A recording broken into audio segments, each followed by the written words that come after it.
Support for today's show comes from Careerfitter. Careerfitter will help you evaluate other career possibilities for yourself. Order the premium version using the link below.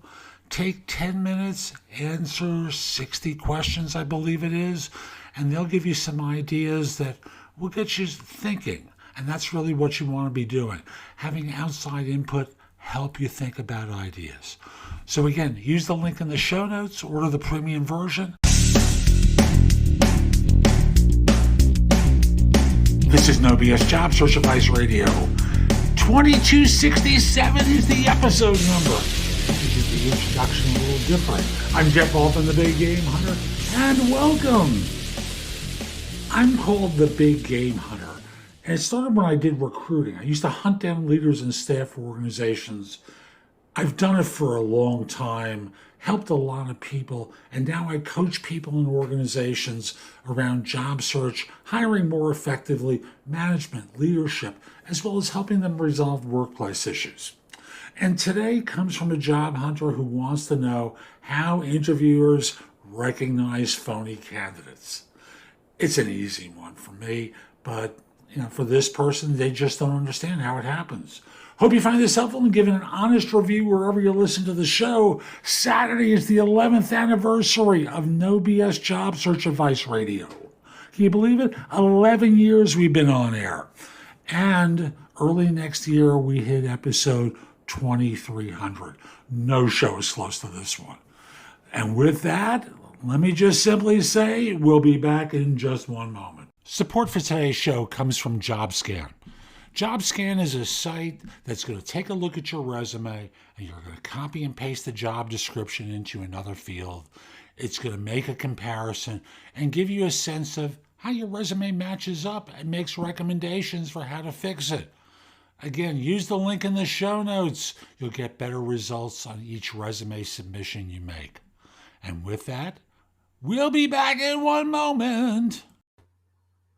How do interviewers identify phony job applicants? That's today's question. I wish I could give you a simple answer, but there really are 1,000,001 ways that we do it. And I'll start by saying it starts with our experience, because we've talked to a lot of people. I'll use myself as an example. I've been a recruiter for more than 40 years now.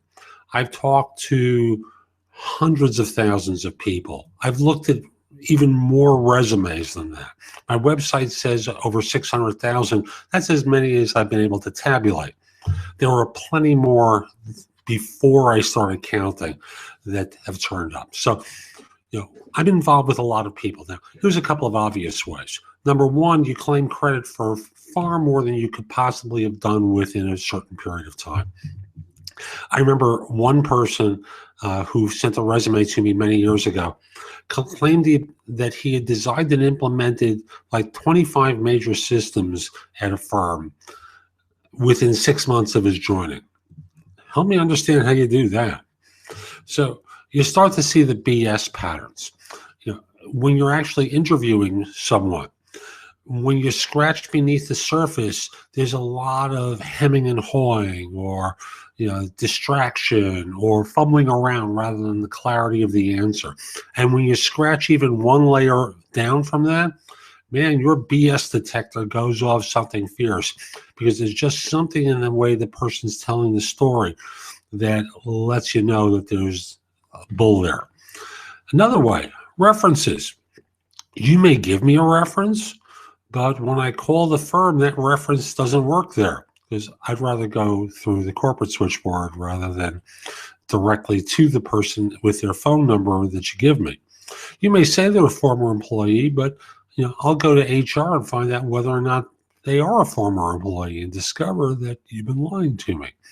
So a lot of different ways that we find it. Here are a couple more. An easy question, because there's so many signals that job hunters give in the course of interviewing that lets you know that you're lying. So, and again, this is putting aside whether or not in a technical discussion, whether that's in engineering, IT, accounting, whether you can actually demonstrate that you have the knowledge that you're claiming to have the knowledge of. Book learning is different than the real McCoy. So you always want to be able to demonstrate that your experience is congruent with what's described in your resume and that there are people there to back it up. So that's today's show. I hope you found it helpful. And if you did, here are a few things I can do to help you with your job search beyond simply being your coach. First of all, I've got a new book out called The Right Answers to Tough Interview Questions. It is like a cookbook with answers to tons of interview questions that you're going to be asked on interviews. And if you pair it up with my other new book, The Ultimate Job Interview Framework, they are a terrific pair of books to help you with interviewing. In addition, I have a new service where you can practice mock interviews.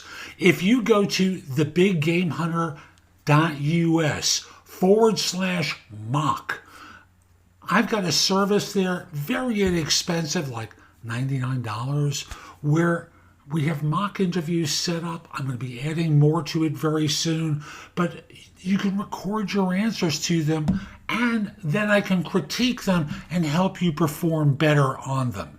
You probably have noticed my show notes are pretty thorough with products and services that can help you with your search. And connect with me on LinkedIn at linkedin.com/IN/thebiggamehunter. Lastly, my website has a ton of great information. That's thebiggamehunter.us. Now, if you're not ready to go there and go through the blog, put the address in your phone, thebiggamehunter.us, Jeff Altman. So this way, when you're ready to go, you have a way of getting back to my website. Hope you have a terrific day, and most importantly, be great!